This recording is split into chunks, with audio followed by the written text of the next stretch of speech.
አወራረዳለሁ። በጣም ብዙ ክርስቲያን ስለ ኢየሱስ ክርስቶስ የቀብር ሂደት የሚዘለው አንድ ታላቅ ሚስጥር ነው። ይህንን ሚስጥር ለመረዳት እንዴት ነው በድሮ ዘመን ሰዎች የሚቀበሩት ብሎ ማወቅ በጣም ያስፈልጋል። በኢየሱስ ክርስቶስ ዘመን ሰዎች የሚቀበሩት አንድ ጉድጓድ ውስጥ አልነበር። ማለትም ለአንድ ሰው አንድ ጉድጓድ አልነበር። ሰዎች የሚቀበሩት በቤተሰባቸው የዋሻ መቃብር ስፍራ፣ አንዳንድ ጊዜ የተፈጥሮ ዋሻዎች ውስጥም ሊሆን ይችላል፣ ወይም ደግሞ ከድንጋይ ተቆርቁሮ በሚሰሩ ዋሻዎች ውስጥ ቤተሰቦች አንድ ላይ ነበር የሚቀበሩት። ማለትም ያንተ የቅምቅም አያትህ ተቀብሮ ከሆነ ቤተሰቦቹ ሁሉ እዛ መቃብር ውስጥ ነው እየተጨመሩ ድንጋይ ይንከባለልበታል። ከዛ ሌላ ሰው ሲመጣ ያ ድንጋይ ይንከባለል ይነሳና ይቀበራሉ፣ መልሰው ድንጋይ ያደርጉበታል። እንደዚህ ስለሆነ አንድ መቃብር ውስጥ ብዙ ሰው ነው የሚቀበር። ኢየሱስ ክርስቶስ የተቀበረበት መቃብር ግን በጣም ይለያል። እግዚአብሔር አስቀድሞ ባዘጋጀው እቅዱ መሰረት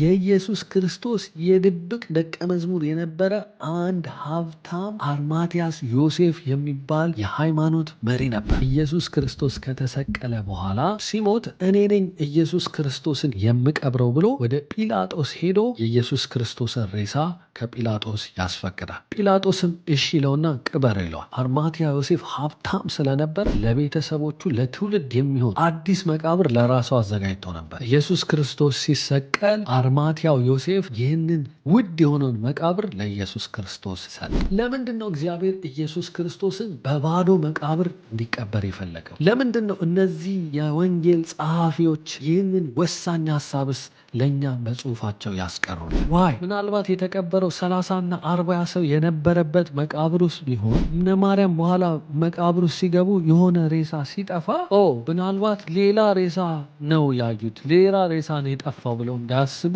ኮንፊውዝድ እንዳይሆኑ እግዚአብሔር ለትውልዱ ክሊር እንዲሆን አንድ ሰው ገባ፣ አንድ ሰው ወጣ። አንድ ኢየሱስ ሞተ፣ አንድ ኢየሱስ ተነሳ። እዛ መቃብር ውስጥ የገባው ብቸኛ ሰው ተነስቷል። ግራ ሊያጋባ በማይችል ሁኔታ ትንሣኤው ግሙን እንደሆነ ሊያረጋግጥልን